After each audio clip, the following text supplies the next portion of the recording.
senang sekali saya Amelia bisa kembali menyapa di program Ngobrol Bareng Penulis. Ini adalah persembahan dari Perkumpulan Penulis Indonesia Satu Pena untuk kita sama-sama selangkah lebih dekat mengenal penulis dengan karya ciptanya, dengan buah pikirannya, dan mereka yang menghasilkan karya dari latar belakang kisahnya dan juga eh, proses kreatif mereka berkarya begitu ya. Pada episode kali ini ada seorang penulis yang menarik untuk kita ajak ngobrol, untuk kita cari lebih dalam kisah-kisah apa yang dia miliki, latar belakang serta buah pikirannya. Sebelum diperkenalkan ada satu apa ya, eh, petuah kalau nggak salah ya, petuah dari yang saya kutip dari bukunya dan itu menarik, menarik hati saya.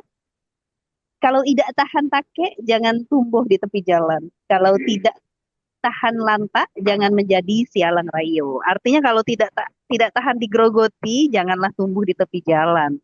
Dan kalau tidak tahan banting, janganlah menjadi sialang rayo itu pohon atau yang tumbuh besar di tengah hutan. Menarik nih filosofinya. Ini filosofi mengenai pemimpin. Kita akan gali lebih jauh dengan siapakah Abang John? Ya, ini namanya Iroy ya. Nama Iroy Wahyuni. Dia adalah penulis, Emang. penulis hebat. Bukunya aja segini nih, lihat ya. Banget. Saya, Iroy Mahyuni ya Bang, dengan M bukan W. oh iya, Iroy Wahyuni, maafkan ya. Bukunya tebal, tapi saya baru baca sedikit. Iroy menulis buku mungkin secepat dia bicara ya. Jadi dua-duanya lancar gitu. Kita tanya. Dan dia banyak aktivisnya, di aktivitasnya. Sekolahnya adalah sekolah guru kalau tidak salah Iroy. Iya. Ya, iya bang. Kemudian aktif sebagai aktivis buruh ya.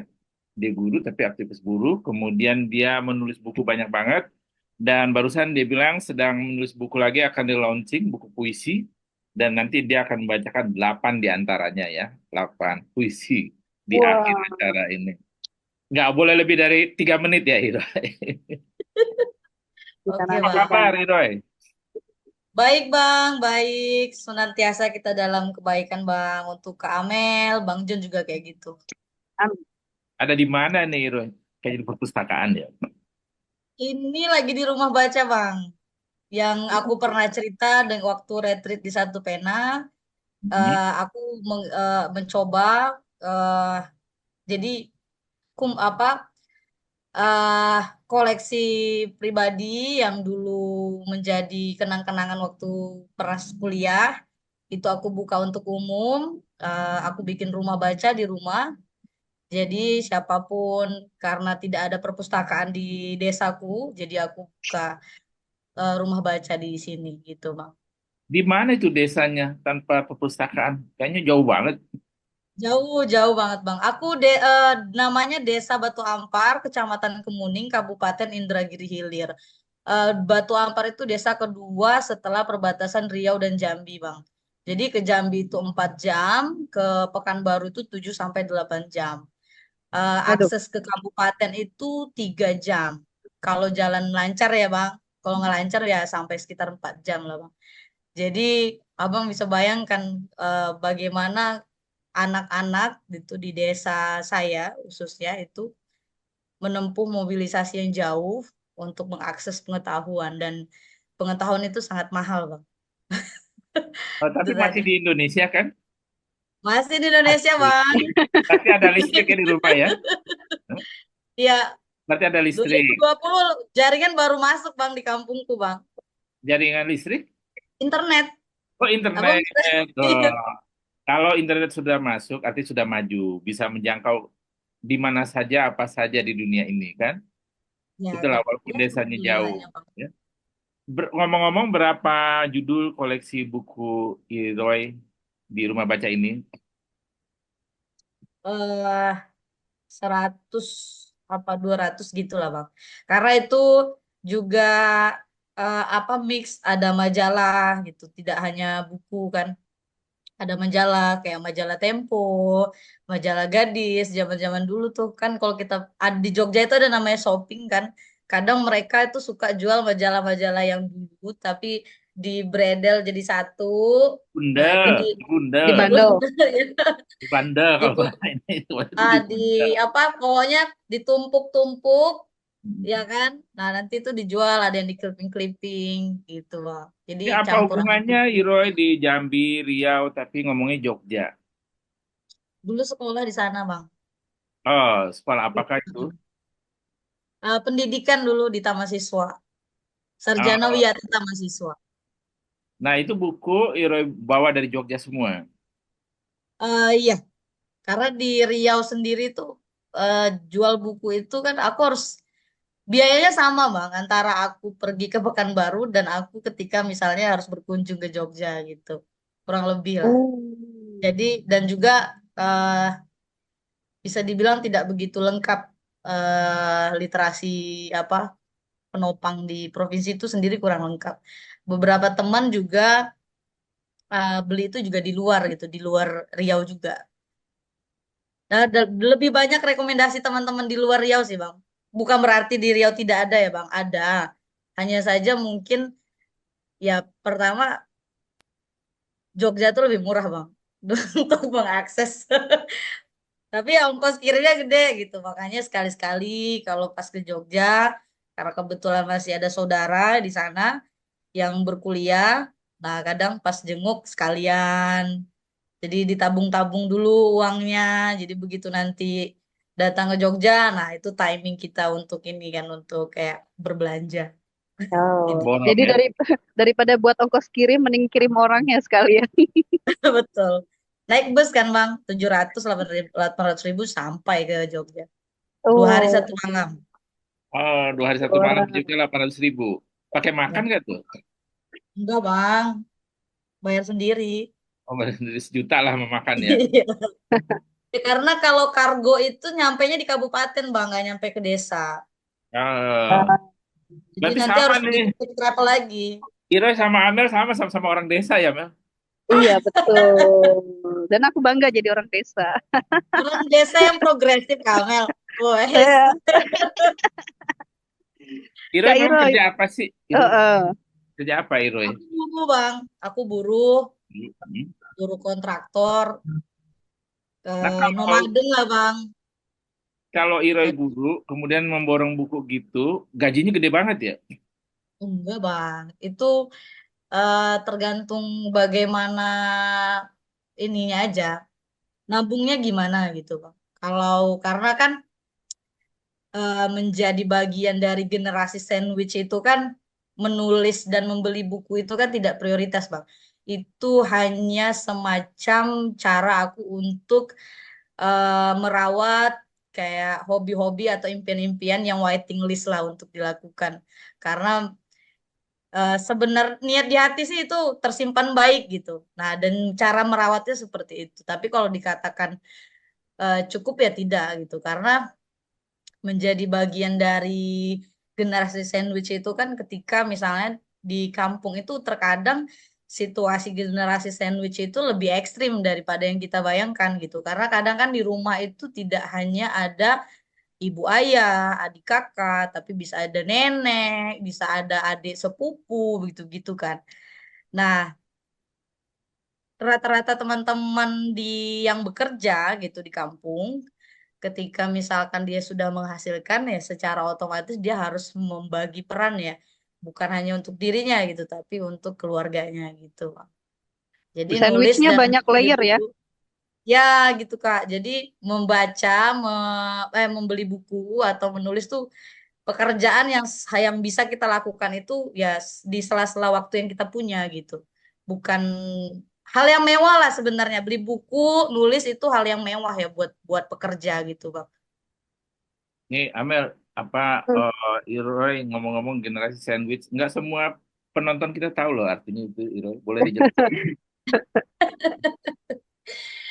eh yang generasi sandwich itu kan ketika misalnya kamu dalam sebuah keluarga itu saat hidupmu gitu itu tidak hanya untuk menghasilkan itu tidak hanya untuk mengcover kebutuhanmu pribadi gitu. Ketika dalam sebuah keluarga, kamu juga ikut menanggung beban keluargamu. Di dalam keluarga itu ada adikmu, ada kakakmu, ada orang tuamu, ada sanak saudaramu gitu. Jadi katakanlah penghasilanmu itu bukan untuk kamu habiskan sendiri, tapi untuk dibagi-bagi gitu. Dan itu menjadi keluarga itu menjadi prioritas, bukan di bawah kepentingan pribadimu gitulah. Gambaran umumnya begitu. Mulia sekali ya, Mel. Ya, Iya, Itu itu bukan situasi mulia, Bang. Itu situasi yang Kak itu Iroy hadapi. situasi. Secara struktural kan kita dipelihara ya dalam kemiskinan. Kak Iroy, boleh deh aku mau berkenalan lebih dekat dengan Kak Iroy dengan karya-karyanya. Kak Iroy dari kecil memang lahir di Riau, tumbuh besar di Riau. Iya, iya, Kak. Oke. Kalaupun apa tadi Kak Iroy cerita generasi sandwich kan nggak semua orang yang berada di situasi itu prioritasnya kemewahan itu adalah buku kan nggak semua orang seperti itu. Apa ceritanya? Kenapa Kak Iroy kok punya ketertarikan dalam buku, dalam menulis? Apakah seorang Iroy kecil juga seperti itu? Ah, ke saat bisa dibilang terlambat untuk suka jatuh cinta dengan dunia literasi itu eh, bisa dikatakan di usia yang sudah relatif saya beranjak jadi mahasiswa, Hmm. kemudian hadir di tengah-tengah dunia akademik dengan teman-teman yang serba canggih, pintar yang saya itu tidak bisa mengikuti karena Kak Amel mungkin bisa bayangkan ya perpustakaan di sekolah itu kalau di sekolah tuh kadang-kadang lebih sering dikunci ya daripada dibuka.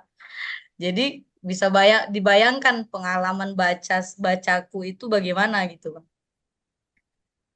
Karena merasa tidak pernah nyambung, sulit mengikuti, bukan teman yang tidak nyambung gitu. Karena pengetahuan yang sedikit itu ya mau tidak mau itu akhirnya menuntut suatu usaha adaptasi, suatu usaha yang awalnya dipaksakan. Nah, sampai suatu hari ya ternyata membaca itu tuh menghadirkan atau melahirkan keberanian-keberanian yang sepertinya mustahil kalau kamu tidak tahu apa-apa bisa seberani itu. Gitu, Bang. Dan akhirnya itu juga melahirkan suatu kepedulian eh, mendirikan rumah baca karena eh, tidak mungkin satu orang berani itu bisa mewujudkan sebuah perubahan yang signifikan. Tapi dengan lahirnya orang-orang berani satu, dua, tiga setiap tahunnya, aku pikir itu bisa memberikan perubahan yang lebih maksimal gitu, Bang. sekarang udah berapa Berarti orang berani di Riau? Gimana, Bang? Udah berapa orang yang berani di Riau? Itu Satu pertanyaan nggak cukup, jebakan, Bang. dua nggak cukup. Seakan-akan nggak ada orang yang berani. Ya kan tadi Iva yang ngomong begitu, satu nggak cukup, dua nggak cukup, tiga nggak cukup, lu banyak, udah banyak yang terdidik artinya ya. eh Gimana ya, Bang?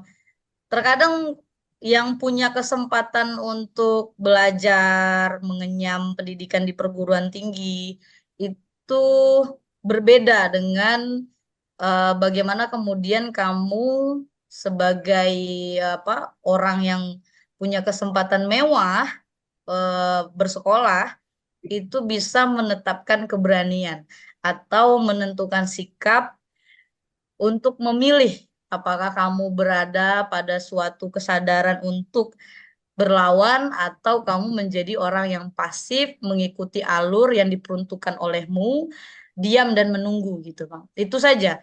Kalau dikatakan ya banyak orang yang pintar tapi tidak semuanya kan, Bang, ingin maksudnya tuh eh menentang arus yang itu sangat besar kemungkinannya menyeret seseorang gitu ke lubuk kalau dia tidak cukup kuat gitu, Bang. Itu Amel mengikuti dengan tekun, itu dia mau bertanya kayaknya itu Amel. berarti apa momen tersebut baru didapatkan ketika Kak Iroy hijrah ke Jogja gitu ya. Lebih tepatnya gitu, Kak. Itu pun sudah separuh kuliah itu, Kak. Eh, Bukan yang di tapi memang awal-awal. ke Jogja untuk kuliah guru. Memang rencananya ingin jadi guru atau bagaimana semula sebelum Kak Iroy tekun mendalami buku dan menulis? Apa proyeksi masa depannya Kak Iro sebelumnya? Apakah terpikir jadi penulis atau jadi seperti apa sih? Aku kan lahir di keluarga yang tradisional ya, Kak. Di mana tuh cita-cita orang tua itu mentoknya tuh di guru gitu. Jadi Aku ketika juga, sekolah itu anak itu Sama harus jadi guru.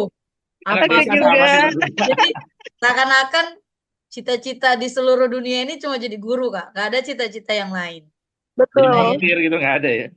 ya, Setuju, aku juga mengalami Kak Iro. Ya, lanjut. jadi akhirnya aku pernah daftar di sosiologi, tidak diterima, IKORA juga tidak diterima. Mau tes diisi, ngambil apa? Ke Karawitan juga tidak diterima. Karawitan Duh, atau apa ya? Apa seni musik lah, Bang. Juga tidak diterima. Jadi waktu itu mentoknya ya di ini, ambil pendidikan. Karena yang lain itu kan tidak pendidikan tuh. Restunya kurang, Bang. Iya Jadi benar-benar. ya balik lagi ke pendidikan. Jadi sebenarnya pendidikan tuh bukan bukan pilihan ya, tapi lebih kepada renungan ya udah mungkin jodohnya tuh ya di pendidikan. Ini rada-rada tidak menyesal. aku Eh agak menyesal, tidak menyesal. Ya rada-rada tidak menyesal kan artinya. Tidak, Bang, tidak. Hmm. Eh karena pada akhirnya ternyata definisi tentang belajar itu kan lebih luas setelah kita tidak di bangku kuliah lagi, Bang. Setelah kita kerja, setelah kita berusaha untuk mandiri secara finansial, berpisah jauh dari keluarga yang sebelumnya kita ketergantungan dengan uang kiriman tiap bulan. Nah, semua itu mengubah definisi kita tentang belajar. Jadi, ya apa yang saya dapat di kuliah itu anggap saja sebagai pengantar untuk memasuki babak yang baru gitu di luar di luar kampus. Itu sih, Bang. Confirm nih guru yang baik ngomongnya. Iya, betul. Terverifikasi, Bagus banget. terverifikasi. Ya, nggak pernah ngajar, Bang. Oh nggak pernah ngajar loh. Nggak pernah saya, Bang. Cuma saya dulu itu kalau di akhir-akhir kuliah membantu teman di sekolah inklusi dulu. Tapi Hmm. itu taman kanak-kanak, Bang. Menarik. Gitu. Lulusan guru yang tidak pernah mengajar. Ya, betul, Kak. Karena Lulus ya ya itu.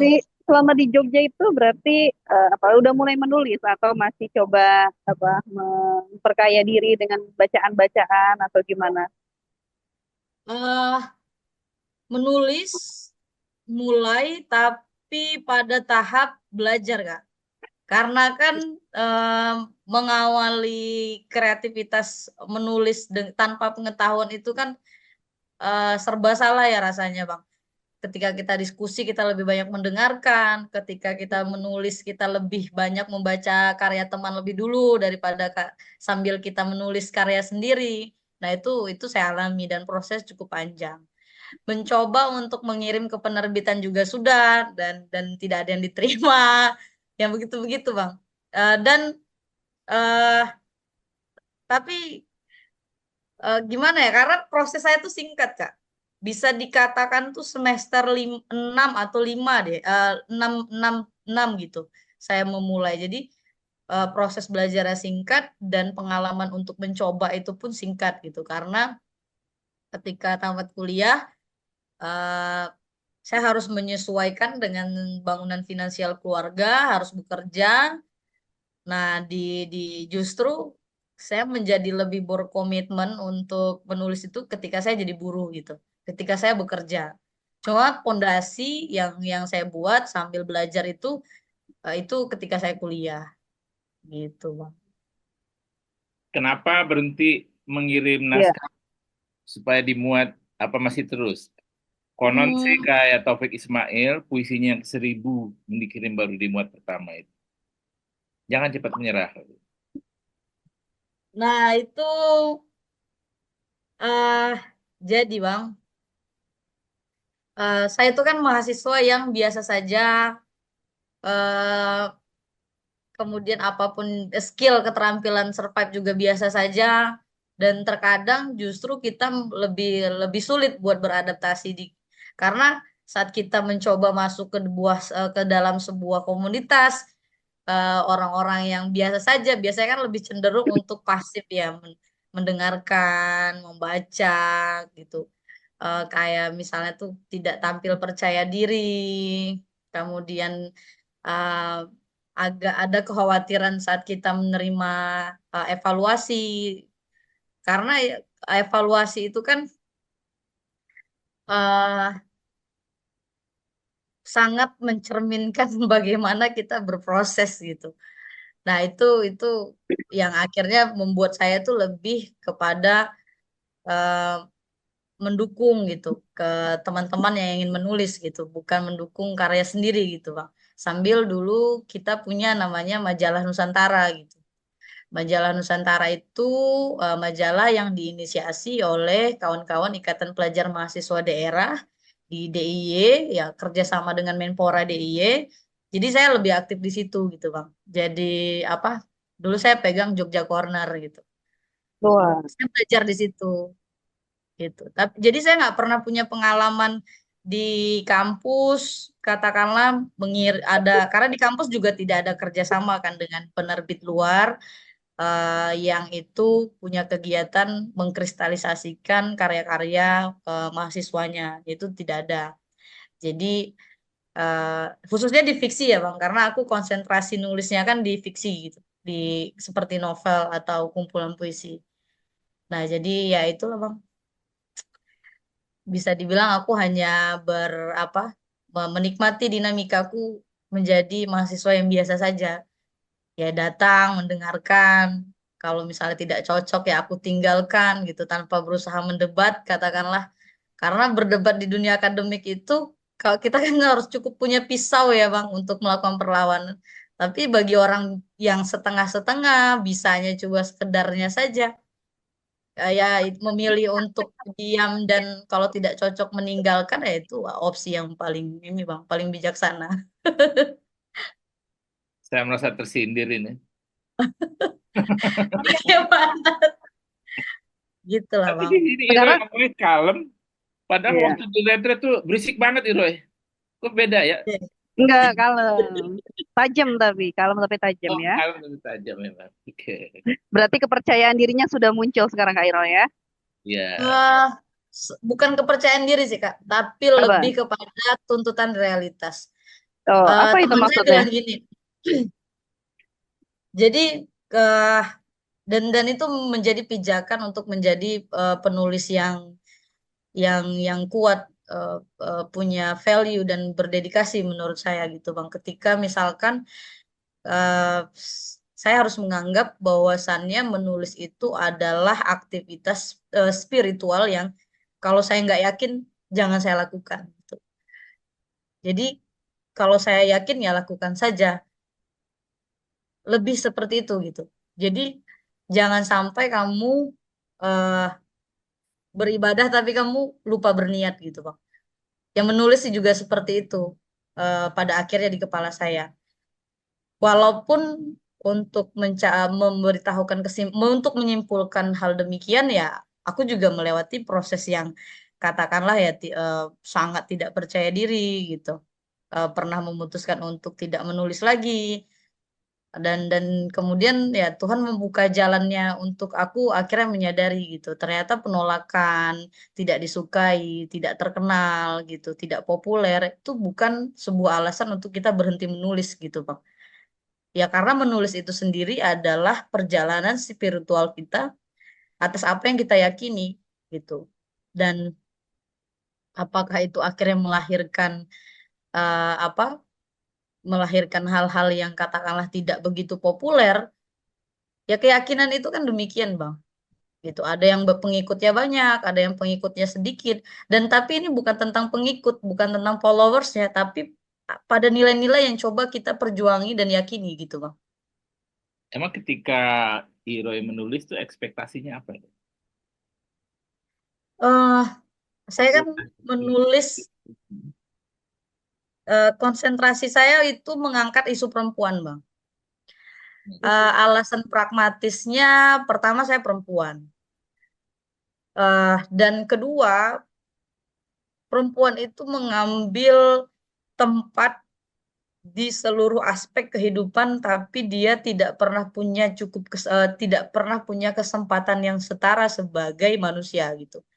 Dan itu makin terasa ketika kita sudah bekerja nih Bang, berdasarkan pengalaman empirisku sebagai buruh gitu. Bagaimana kemudian ya the second class, the second apa? The second sex yang dikatakan oleh Simon gitu. Dan itu benar-benar terasa Hmm. gitu. Hmm. Dan aku pikir ketika kita apa mencoba merenungi gitu sebagai perempuan dalam berbagai aspek, perempuan yang bersuara, perempuan yang berjuang dengan semaksimal mungkin itu jumlahnya masih sangat sedikit, Bang. Itu kenapa Hmm. pada akhirnya apa yang aku tulis juga apa yang dekat dengan kehidupanku sebagai perempuan gitu. Bahkan termasuk dengan cara berpenampilan, posisi, pekerjaan, kemudian apa dinamika ibu rumah tangga yang menjadi pekerja, menjadi manajer, punya posisi. Dan itu tidak pernah gampang untuk perempuan lalui gitu loh, Bang. Dan perempuan tuh nggak pernah punya pagi yang cerah dan tenang, Bang, ketika dia jadi ibu rumah tangga misalnya. Dia nggak bisa bangun langsung minum kopi, duduk di balkon.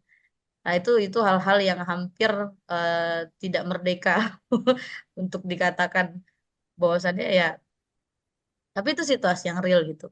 Dan dalam puisi maupun karya fiksi yang novel yang saya tulis yaitu mengangkat hal-hal sederhana gitu dari dalam rumah, dari sudut dapur sampai ke atas meja ketika dia punya posisi cukup penting di pekerjaan gitu Bang. Dan itu kan selalu menarik ini Bang, menarik kritik dari sistem masyarakat kita yang sangat patriarki gitu. Bahkan ketika dirimu sudah punya finansial yang cukup, posisi yang bagus di pekerjaan, dan itu nggak itu tidak itu bukan berarti mudah untuk dilewati. Gitu. Menarik nih Kak Kayaknya Iroy. menarik nih, puisi Iro yang di puncak kita putar kali ya, Mel. Kan relevan itu ya. Boleh, boleh, Boleh, boleh. boleh. Ya, Bayu, Boleh Mas tentang Bayu. Bayu. Di mana kami merdeka minum kopi. Pagi di mana kami tidak jadi pelayan. Untuk tuan-tuan sekalian. Tuan menjadi perempuan, menjadi laki-laki, menjadi manusia sama beratnya. Tak ada pengecualian di sana, tak ada perbedaan di sana. Selebih daripada fisik, Tuhan kami punya. Saling membutuhkan. Tuhan, Saling membutuhkan. Tuhan tolong dengar ini. Tolong jangan tatap kami seperti itu. Tolong turunkan lubang hidung Tuhan yang mengarah ke langit itu. Kami ingin merdeka, Tuhan. Kami ingin setara. Tapi bukan berarti Tuhan pegang dada kami pegang dada Tuhan. Kami ingin sekolah. Kami ingin bangun pagi. Kami ingin minum kopi, membaca majalah favorit, mendengar lagu yang kami sukai sehingga kami mati bahagia. Demikianlah hidup yang tidak digantungkan pada siapapun. Jadi jangan pandang rendah kami, karena kami tak lebih tinggi, tak lebih rendah, karena kami bukan yang lain. Karena kami adalah Tuhan, Tuhan adalah kami. Demikian kita bersapa pagi ini, minum kopi bersama dan tidak ada yang menjadi pelayan. Terima kasih. Filosofinya menarik. Pagi untuk perempuan itu tidak selalu merdeka. Berbeda dengan paginya laki-laki, begitu Kak Iroy ya. Ya, realitas yang sangat umum kan Bang, tanpa perlu kita ceritakan itu sudah bisa itu menyesap gitu dalam pikiran masa anak-anak kita. Kita lihat ibu kita lihat bibi kita, mereka melakukan pekerjaan yang seragam gitu. Coba Iroy, disimpulkan tadi puisi itu sebenarnya Iroy ingin mengatakan apa? Sebab pada bagian depan Iroy mengatakan tidak ada bedanya laki-laki dan perempuan sama saja gitu. Tapi di belakangan kayak ada menceritakan patriarki yang kuat gitu, perempuan terpinggirkan gitu. Sebenarnya apa yang ingin Iroy katakan melalui puisi tadi? Pertama, Bang, eh, saya ingin mengatakan apa yang Simon katakan dalam The Second Sex, dan itu saya amini gitu, bahwasannya ya laki dan perempuan itu tidak berbeda gitu. Dia hanya dibedakan oleh fisik yang laki-laki punya perempuan punya vagina. Selebihnya itu tidak ada. Artinya dan di dalam keyakinan pun gitu, di dalam ajaran agama yang kemudian diajarkan, yang kita dengar bahwasannya ya tempat perempuan itu tidak ada bedanya dengan laki-laki, di mana hanya iman dan ketakwaan saja yang membedakan kita di hadapan Allah Subhanahu wa taala. Artinya sebagai manusia yang menghuni bumi yang satu, langit yang sama, artinya kita punya kesempatan yang juga harusnya diakses sama gitu. Nah, ini bukan berarti abang bisa angkat galon 2, saya angkat galon 1 gitu. Ini lebih kepada kesempatan untuk hidup, mengakses hal-hal yang itu dibutuhkan oleh manusia. Seperti sekolah, akses kesehatan, kesempatan untuk bermain, mengarungi lautan yang luas, merantau, yang semuanya itu tidak mudah untuk perempuan lakukan. Karena dari sejak kecil perempuan harus tunduk, harus patuh dengan norma-norma, adat-adat istiadat yang itu sangat patriarki gitu, Bang. Jadi eh, tidak mengherankan gitu ketika kita mencoba untuk tampil di ruang publik sebagai perempuan ya harus berdarah-darah untuk melakukan itu gitu, Bang. Dan itu pun terkadang tidak terlepas juga gitu dari penilaian negatif, karena perlu diketahui Bang gitu, di tatanan yang serba serba konvensional gitu, perempuan itu kan dijadikan sasaran serangan moralitas gitu. Contoh ketika kita punya posisi yang cukup bagus di pekerjaan, itu stigma perawan tua kalau dia tidak menikah ya. Karena karir itu akhirnya menjadi nilai yang negatif gitu. Beda ketika laki-laki punya karir bagus, wah ini masa depan cerah nih. Pasangan siapa, impian pasangan dimanapun gitu. Tapi begitu perempuan yang punya posisi bagus, waduh, siapa ini laki-laki yang mau? Kan seperti itu, Bang. Iya, Jadi menarik, menarik. ketika perempuan dapat posisi yang bagus dan ketika laki-laki dapat posisi yang bagus, nilai yang timbul ke permukaan itu berbeda gitu. Yang satu positif, yang satu jadi malah negatif gitu, Bang. Nah, itu kan harus di tantangan itu harus dilewati gitu. Dan itu tidak pernah mudah karena apa? Perjuangan perempuan itu adalah perjuangan melawan stigma, Bang. Stigma yang ditanamkan oleh sistem yang patriarki yang itu diinternalisasikan sejak perempuan masih dalam kandungan. Gitu. Nah, menurut Iroy, apakah kondisinya itu membaik, apa sama saja, atau makin buruk sekarang? Posisi perempuan dalam dunia patriarki Indonesia ini.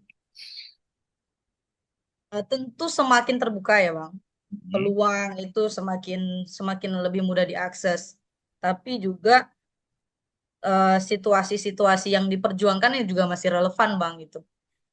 Dari Kongres Perempuan pertama yang itu memperjuangkan hak anak, pernikahan dini, poligami, hak mengakses pendidikan, yaitu sampai hari ini masih diperjuangkan, Bang. Abang bisa bayangkan sudah berapa abad isu terkait perjuangan perempuan itu masih sama. Tidak ada yang bergeser. Angka kematian ibu saat melahirkan masih tinggi. Perkosaan, pernikahan dini itu masih dibicarakan sampai saat ini gitu. Jadi perkembangan itu tantangannya besar gitu. Perkara ada semakin banyak perempuan yang mendapatkan akses, tapi juga peristiwa-peristiwa itu semakin bertambah juga. Salah satu yang paling disorot akhir-akhir ini itu adalah bagaimana kemudian femisida itu semakin tinggi gitu. Dari tahun 1965 gitu. Yaitu sampai sampai hari ini gitu. Femisida itu sulit dilawan gitu. Sulit diturunkan. Dan pertanyaannya kenapa gitu? Ya itu tadi gitu. Karena kita melawan akar, Bang gitu. Makanya kan ketika kita memulai langkah edukasi, kita nggak boleh gampang nyerah karena memang edukasi kesetaraan itu ya pekerjaan sepanjang hayat, Bang. Ini menurut Roy, culture atau apa ya? Apa memang hukum atau hukumnya sudah baik, culture-nya belum atau bagaimana? Tentunya ini seiring dengan kesempatan yang kita dapatkan, Bang. Hmm. Ya, ketika orang-orang atau yang sebelumnya tidak tahu menjadi tahu, yang sebelumnya tidak sadar menjadi sadar. Nah, SDM itu kan sangat berpengaruh, Bang, atas apa yang coba kita lakukan. Itulah kenapa banyak teman-teman itu sampai hari ini, khususnya di gerakan perempuan, itu masif gitu melakukan edukasi-edukasi atau bikin sekolah feminis dan sebagainya gitu. Karena ya tanpa pengetahuan itu tadi mustahil rasanya untuk berdiri eh, menghadapkan diri pada perlawanan yang sulit gitu, Bang.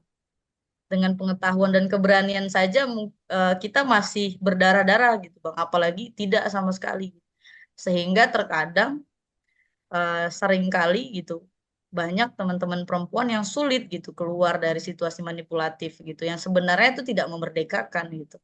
Dimanja itu bukan kasih sayang, Bang, gitu. Itu pembodohan. Nah, hal-hal yang sederhana yang terkadang sebenarnya itu kejahatan, tapi kita melihatnya sebagai suatu tindakan yang diromantisasi kan. Itu karena kasih sayang, gitu.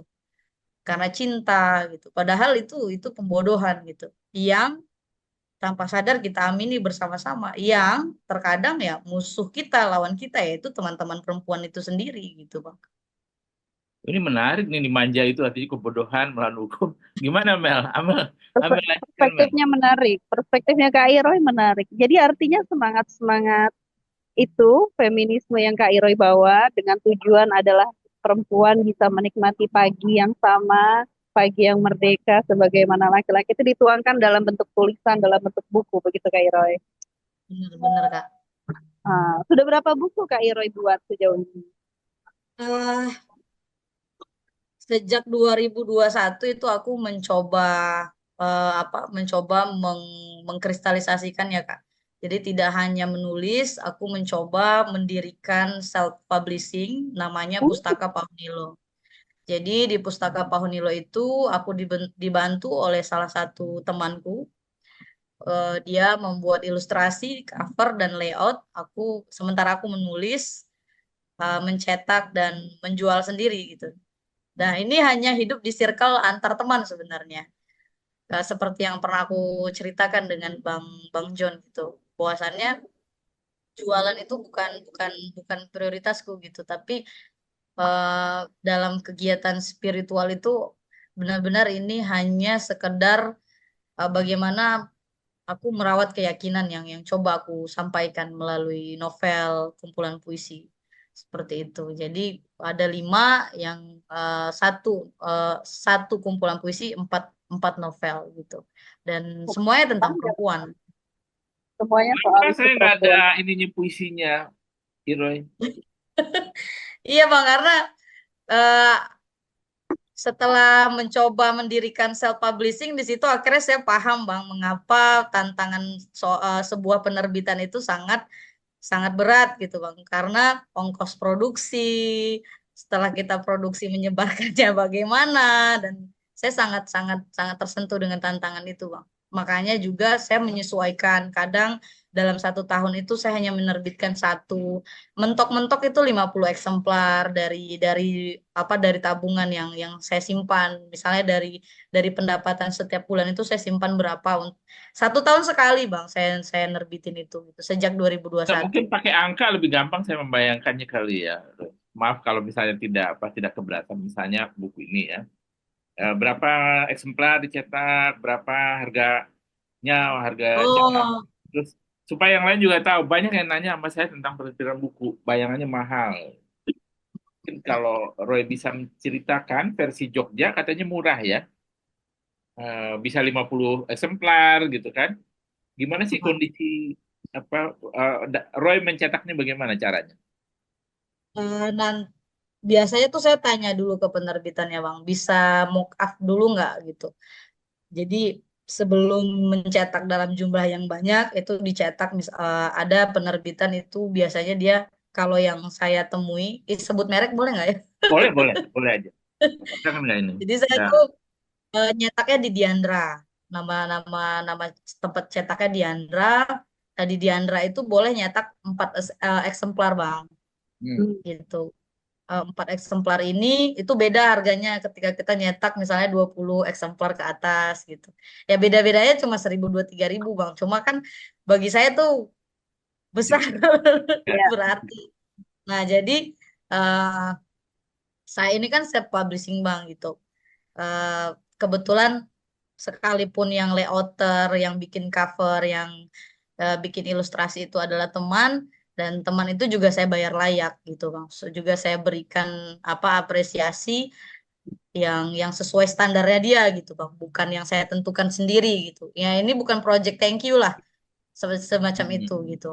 Jadi kemudian eh, cetak itu paling banyak seperti yang The Queen of Satan itu udah cetak kedua tuh Bang. Yang pertama 50, yang terakhir ini 40 gitu. Harga Luar cetak biasa 2 kali ya. Udah cetakan kedua ya nih. cetakan kedua. Jadi bervariatif sih Bang itu. Karena kan eh, semua naskah yang saya cetak itu pakai paperbook gitu. Dan itu setiap tahunnya harganya beda sehingga harganya juga kalau yang terakhir itu yang berbeda itu Sialang Rayo tuh Bang ya, itu beda gitu. Dan sekian persennya itu saya sumbangkan untuk gerakan perempuan Bang gitu. Wah. Di situ misalnya saya cetak 50 eksemplar gitu. Hmm. 20%-nya saya sumbangkan dengan teman-teman buruh perempuan di FSBPI gitu.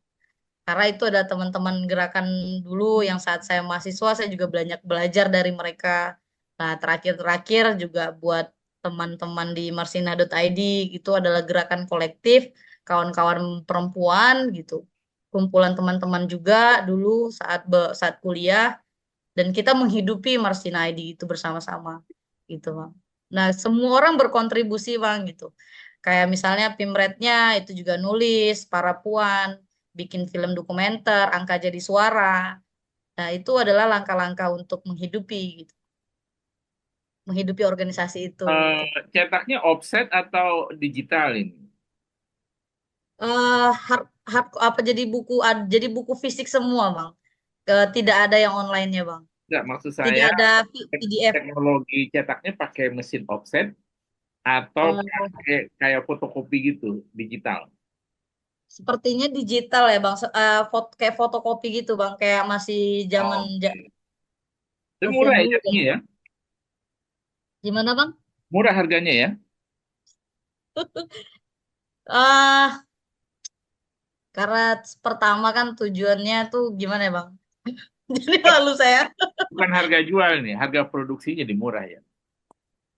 eh Justru sebenarnya agak lumayan Bang, karena aku nyetaknya sedikit-sedikit. Tapi kalau bisa nyetaknya bisa sampai 100 200 dah itu bisa lebih mahal. Satu kali cetak loh ya Bang, maksudnya. Sekaligus gitu ya. Ya, sekaligus. Tapi kan aku kan menyesuaikan budget nih Bang. Karena biasanya saat mau nyetak buku pertama kali kan yang paling aku prioritaskan itu adalah ini apresiasi ke yang bikin ilustrasi, cover, nah itu gitu. Bisa kalaupun jadi uangnya belum ada ya aku nunda nunda dulu nyetaknya nanti gitu. Jadi bisa dipastikan nih nggak ada untungnya buat Leroy.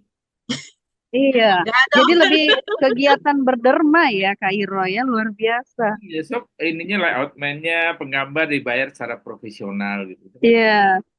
mahal ya. Lumayan Bang. Makanya hanya bisa setahun sekali Bang. Karena memang ya semoga punya value Oh, sendiri. di antara 3 buku yang saya pegang ini yang pertama, yang duluan yang mana itu dibikinnya? The Queen, ada perempuan proyek, Bang. Hanya saja aku ngirim ke dirimu itu stoknya udah habis perempuan proyek. Nah, itu Oh, aku perempuan proyek itu aku menggambarkan ibu rumah tangga yang bekerja sebagai organize pimpinan di sebuah perusahaan pertambangan. Nah, itu aku mencoba menggambarkan bagaimana menjadi ibu rumah tangga dan pekerja sekaligus di dunia yang sangat patriarki dan di lingkungan kerja yang juga sangat laki-laki gitu. Itu di perempuan proyek. nah Nah, itu next ya. tanyakan apa proses kreatifnya. Kenapa kepikiran gitu, temanya itu ya. Ya. Bukan hal yang populer misalnya, yang misalnya perempuan proyek jatuh cinta sama manajer sama supervisor gitu kan gitu. Kenapa yang begitu? Eh, pertama karena itu dekat denganku mungkin ya Bang. Hmm. Itu kan pekerjaanku itu di eh, awal aku dapat pekerjaan itu buruh kontraktor. Itu pekerjaan lapangan yang kalau kita lihat bos perempuan itu suatu hal yang tampaknya mewah, tapi sekaligus kadang kita tuh kasihan gitu. Karena saat berhadapan dengan bos perempuan dan saat kita mendengar apa yang terjadi di belakang punggung bos si perempuan ini tadi gitu, itu berbeda gitu. Dan terkadang menjadi bos perempuan itu gitu, katakanlah manajer ya. Nah, Hmm. eh, itu tidak sepenuhnya menyenangkan juga gitu, Bang. Ada hal-hal remeh yang itu sebenarnya tidak perlu dihadapi tapi harus dihadapi gitu. Seperti bagaimana eh, dia itu dipandang negatif, katakanlah bagaimana kemudian dia dipandang sebagai ibu rumah tangga yang buruk. Ini perempuan jadi manajer sibuk pasti nggak ngurus suaminya gitu. Ini perempuan sibuk pasti lupa sama kodratnya, ya begitu-begitu gitu loh Bang. Stigma begitu ya. Cuma pertanyaan saya gini, Iroy. Apakah mungkin Iroy menulis novel dengan tokoh perempuan yang bahagia? Kayaknya perempuan yang Iroy gambarkan tuh perempuan yang tertindas, menderita gitu kan. Apakah mungkin Iroy menulis sebuah novel yang tokohnya Endingnya perempuan bahagia bahagia? kok Bang. Hah? Endingnya bahagia kok di situ. Oh, endingnya bahagia. Karena kan mendapatkan kebahagiaan itu harus berdarah-darah Bang. Wah, Jadi Laki-laki menarik. enggak kan? endingnya bisa Laki-laki enggak begitu ya. Laki-laki bisa santai dapat bahagianya ya. ya karena laki-laki punya hak istimewa Bang. Ada privilege yang dibawa oleh laki-laki sejak dia kecil, sejak dia lahir gitu. Dan itu tidak perempuan dapatkan. Ya itu harus Hmm. diakui ada ya. Walaupun Ya, kita menolak ya. iya. Dan itu tidak perlu disangkal loh Bang. Tanpa perlu diceritakan pun kita masing-masing kan mengamini kan. Dan karena melihat sendiri.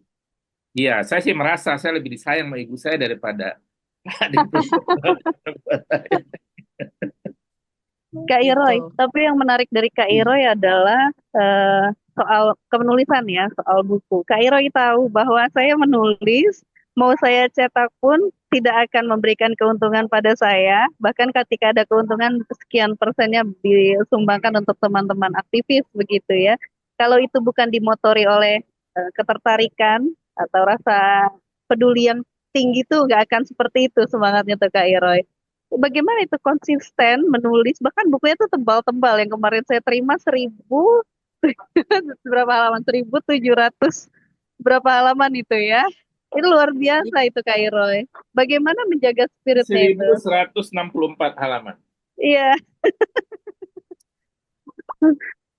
Justru sebenarnya yang perlu saya beritahu adalah di dari sejak kuliah awal mulai bekerja dan sampai tahun 2021 itu adalah keputusan untuk berhenti menulis sebenarnya Kak.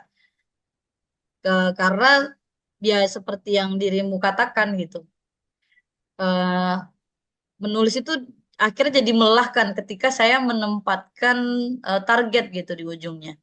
Dan saya merasa juga untuk apa menulis, tidak ada yang membaca, untuk apa menulis, tidak ada penerbitan yang ingin menerbitkan.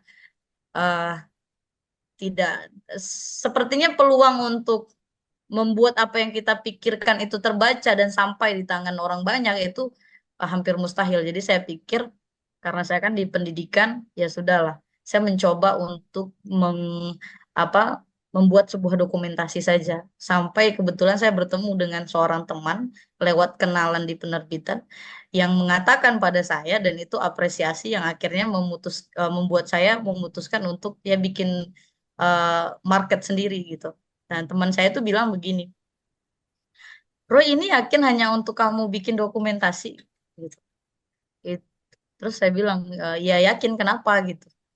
Ini tuh cuma buat dokumentasi aja ya, menandakan saya pernah nulis lah gitu. Kalau suatu hari saya ditanya gitu kan, atau kalau situasi apa suatu hari saya kumpul dengan teman ya paling tidak ya saya coba punya obrolan lah gitu. Nah, teman saya bilang, siapa yang bilang tulisanmu ini tidak layak? Ya kalau itu dari orang lain ya wajar. Tapi kalau dari si penulisnya sepertinya itu keliru gitu. Kamu sudah menulis begitu banyak, lalu kamu tidak meyakini apa yang kamu tulis. Kok rasanya mustahil ya gitu. Orang yang tidak punya keyakinan tuh bisa menulis sebanyak ini. Nah, teman saya bilang gitu. Kamu beneran yakin nih kalau kamu yang nulis gitu? Loh iya orang saya yang nulis sendiri kok. Saya bikin dan kamu artinya mempercayai kan apa yang kamu tulis. Iya benar gitu. Ya terus kenapa gitu? So what dengan apa yang orang lain katakan pada kamu gitu. Dan akhirnya saya berpikir oh iya iya gitu.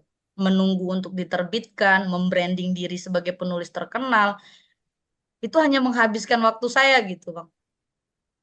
Dalam proses menanti itu, ketika saya mencoba membuat market saya sendiri, katakanlah teman-teman penulis yang punya tulisan biasa, yang belajar menulis, yang mengalami situasi seperti saya pasti banyak. Nah, hanya saja sekarang adalah apa yang harus saya lakukan gitu untuk keluar dari situasi tersebut. Nah, itu, kemudian lahirlah Pustaka Paunilo itu, di mana saya memperkenalkan tulisan-tulisan yang saya buat sendiri, saya cetak sendiri, saya jual, saya edarkan sendiri gitu.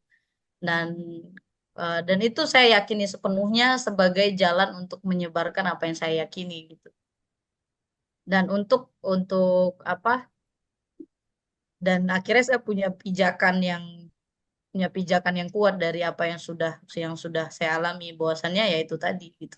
Menulis itu akhirnya menjadi pekerjaan sepanjang hayat Oh, gitu, Bang. jadi kegiatan dermanya Kak Iro ya. Ya, katakanlah begitu kan. Menarik. Apa hal yang menarik selain tulisan mengenai isu perempuan di buku-buku Kak Iro, ada juga yang Abang John, tulisan akademis yang menarik tuh yang Ya, Kak paper Iro ya. buat. Bolehkah kita lihat? Oh ya, wacana mantra dukun beranak Melayu Riau Ya, ya. apa Ya, judulnya itu? tolong Coba Bay, lihat dong Mas Bayu. yang makalah Bayu. Wacana mantra dukun beranak Melayu Riau. Wah, ini ya tulisan resmi ya, Iya. Itu Itu penelitian. skripsi itu penelitian. Kak. Oh, skripsi. Ya, Dua itu orang. jurnal skripsi saya Kak. Oke, I see. Kenapa ini? Kenapa soal mantra dukun beranak Melayu tuh kok menarik? Eh, pertama gitu, datuk saya dukun beranak. I see. Dan yang kedua, saya melihat bagaimana kemudian sastra itu sangat melekat pada mantra-mantra. Dan itu jarang diteliti karena memang tantangannya luar biasa gitu. Menemui dukun itu prosesnya kadang lebih rumit ya daripada kita menjadwalkan keinginan kita untuk berjumpa dengan presiden, dengan staf khusus gitu.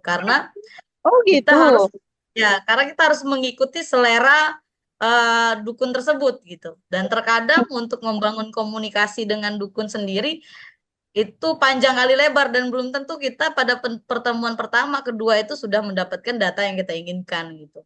Kadang karena kita harus mengikuti alur dari komunikasi dengan ini kan, dengan dukun gitu dan tidak Oh, ini semua sebagai dukun peneliti ya, sebagai ya peneliti. Saya kira ya sebagai orang hamil kan susah banget Iya, nih. makanya. dan Iya. gitu Bang. Dan tidak semua dukun itu juga mau memberitahukan kepada yang bukan ahli warisnya, misalnya katakanlah begitu gitu. Itu kenapa kan penelitian tentang mantra itu tuh sedikit gitu Bang. Nah, akhirnya saya Kesimpulannya apa itu, Hero dari penelitian ini? ya Mm-mm. pertama itu penelitian aspeknya bahasa Bang. Jadi Hmm. di pendidikan itu kan kami harus memilih 3 penelitian, pendidikan, bahasa, dan sastra Indonesia. Nah, kebetulan saya meneliti saya membuat judul Wacana Mantra Dukun Beranak Melayu Riau, itu aspek kebahasaan. Nah, di situ saya menjelaskan fungsi dari mantra, kemudian maknanya, seperti itu, dari aspek kebahasaannya. Gimana hasilnya? Ya, Alhamdulillah, Bang. Ya, apresiasinya baik, Bang, karena memang penelitiannya prosesnya sendiri juga butuh ini kan, tidak begitu mudah dan butuh waktu tidak sebentar gitu, Bang. Ini waktu kita semakin dekat pada 1 jam. Hmm. Saya ingin bertanya soal aktivitas ini, Iroi sebagai aktivis ya. Mm-mm. Ada aktivis Marsina, kemudian ada yang Kamisan. Tadi mungkin kita nggak tayangkan lagi ya, memang waktunya udah dikit. Bisa diceritakan, Iroi, kenapa terjun ke aktivis? Sebenarnya Oh, mereka perempuan ya, tetap ya. Apa yang jadi menarik Bang, bagi Iroi? eh, kampus itu kan harusnya bisa mengcover apa yang menjadi nurani setiap mahasiswa yang mencoba menuju pada eh, tujuan pendidikan itu sendiri gitu. Hmm. Bagaimana tujuan pendidikan itu oleh Ki Hajar Dewantara harus memerdekakan gitu. Kami belajar 4 SKS tuh tentang ketahanan gitu. Nah, tapi kampus itu tidak cukup mengcover itu gitu dalam pengalaman empiris saya. Bagaimana terkadang kampus itu juga tidak lebih daripada cerminan politik praktis kadangkala. Dan itu tidak membuat saya merasa bisa tertempa menjadi pribadi yang progresif.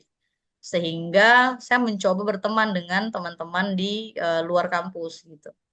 Ketika lebih aktif berdiskusi di luar kampus, bertemu dengan banyak teman-teman gerakan, dan waktu itu saya juga bergabung di Social Movement Institute yang waktu angkatan saya itu adalah yang pertama kali kami membuat aksi Kamisan.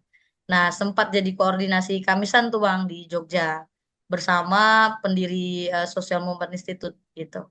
Ada Mas Eko Prasetyo yang nulis Orang Miskin Dilarang Sekolah, Orang Miskin Dilarang Sakit, Bangkitlah Gerakan Mahasiswa gitu. Mas Eko itu populer di lingkungan kampus dan jadi ikonik ya bagi kami kaum mahasiswa gitu. Karena memang perspektif yang dihadirkan oleh Social Movement Institute itu sangat sangat sangat membantu lah, membantu membangkitkan daya pikir kritis gitu dan merawat akal sehat juga. Ya, akhirnya semakin seiring berjalan waktu, kita juga membantu teman-teman buruh mengadvokasi ketika teman-teman buruh melakukan perlawanan seperti itu. Nah, itu kita semakin ditarik mendekat kepada realita, kamu ingin menjadi seperti apa gitu.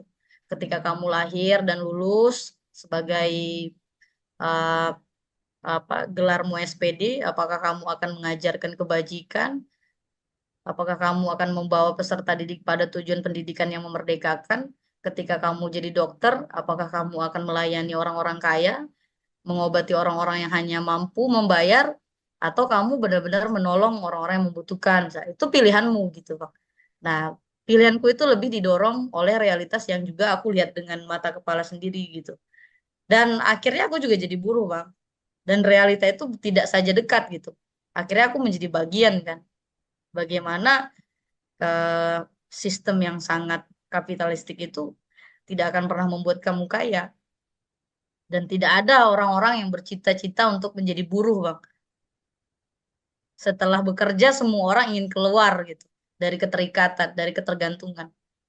Dan kita harus mengapresiasi orang-orang yang mencoba untuk tidak berada di bawah tangan seorang atasan, karena itu berat dan tidak mudah untuk dilakukan gitu, Bang. Jadi nggak bisa dipahami itu sebagai batu lompatan pertama sebagai buruh. Nggak mungkin juga kan sebagai jadi pengusaha langsung perlu belajar perlu apa gitu.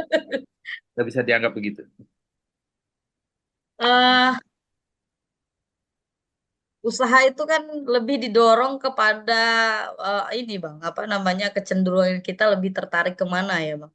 Karena terus terang ketika bekerja pun saya tidak punya kecenderungan untuk berjualan gitu Bang.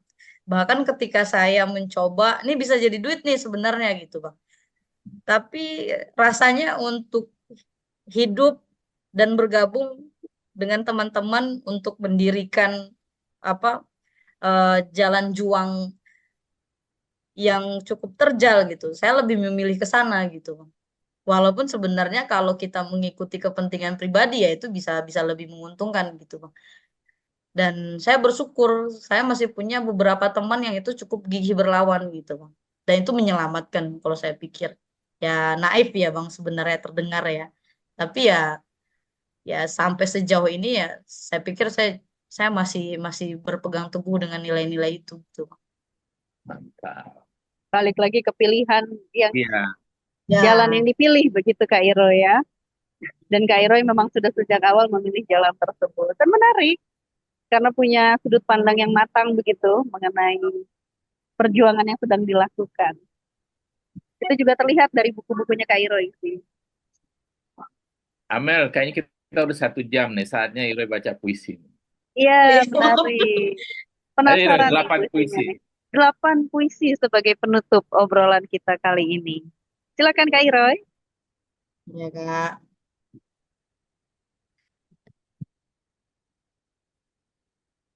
Oke.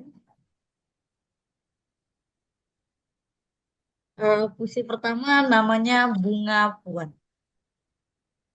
Esok pagi, bunga apa yang akan mekar di beranda rumah? Itu bunga puan. Kemudian semusim mengembang. Ini musim yang berat menjadi bunga. Semua orang bersyukur akan berkah musim hujan. Namun hampir seluruh kelopak mahkota patah syarat beban. Apa yang salah jadi bunga? Mengapa mesti ditaruh di atas meja atau bingkai jendela? Jika tumbuh di tepi jalan jadi murah, seakan bukan bunga istimewa. Bagaimana bunga dalam ingatan? Mungkinkah berkesan bagi pengunjung taman? Semusim berbunga berbondong-bondong, hujan jatuh mereka berteduh, menunggu reda kemudian pulang. Mereka bilang, nanti kita kembali saat musim bunga berikutnya. Itu puisi ketiga. Puisi berikutnya itu luruh.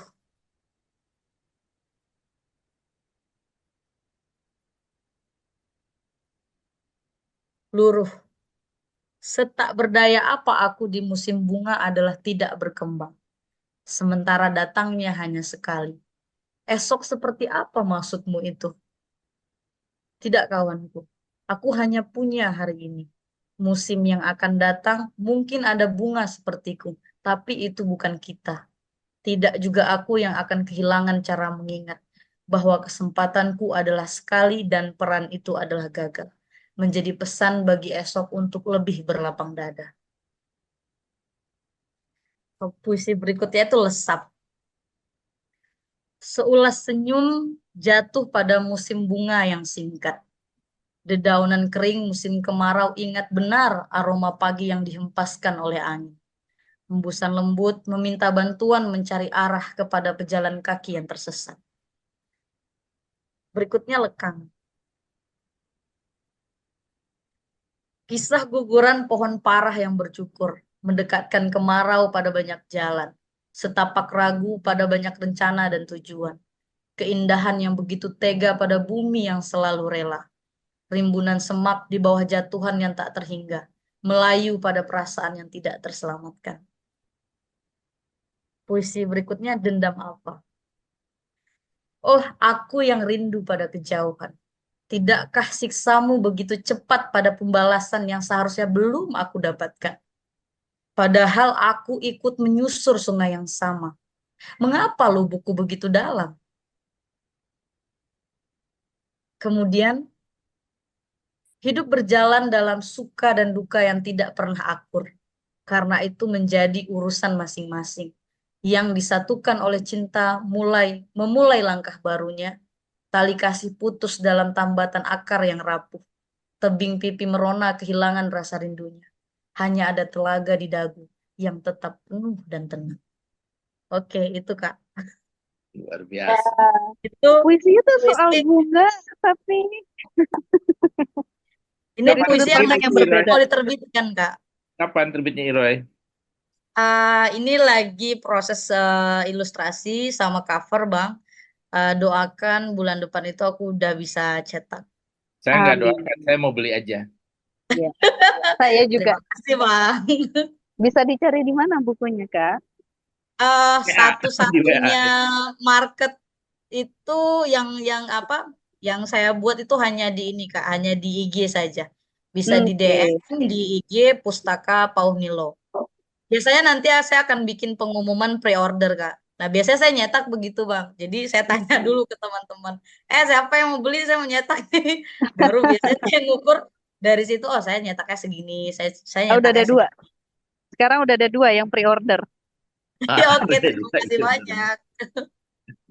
Oke, Gitu. Kak Iroy Mahyuni. Terima kasih banyak buat obrolannya. Menarik cerita soal perjuangannya, penemuannya pada dunia, penemuan kecintaannya pada dunia tulis menulis hingga sampai saat ini. Sukses selalu buat Kak Iroy. Mudah-mudahan banyak cerita dan banyak karya yang bisa kita nantikan ke depannya ya Kak Iroy ya. Terima kasih Kak Mel, Bang John. Makasih Roy, Terima mestinya lebih kasih. panjang waktunya, masih banyak yang harus diobrolin ya. Cuma Terima kasih Kita Bang jumpa. John. Terima kasih semua.